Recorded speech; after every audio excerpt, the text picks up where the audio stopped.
យោធាថៃនៅថ្ងៃទី1ខែធ្នូឆ្នាំ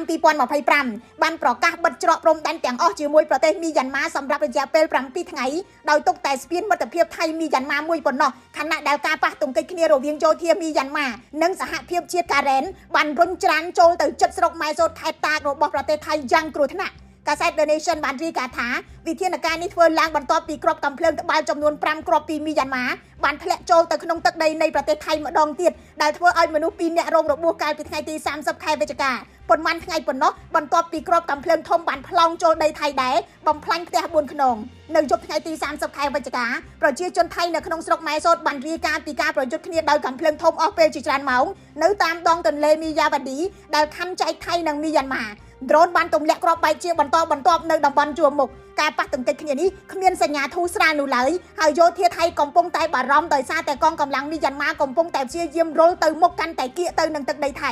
យោធាថៃថាក្រោយរយៈពេល7ថ្ងៃពួកគេនឹងវាយតម្លៃទៅលើស្ថានភាពម្ដងទៀតថាតើនឹងអាចបើកច្រកព្រំដែនជាមួយមីយ៉ាន់ម៉ាឡើងវិញឬក៏យ៉ាងណា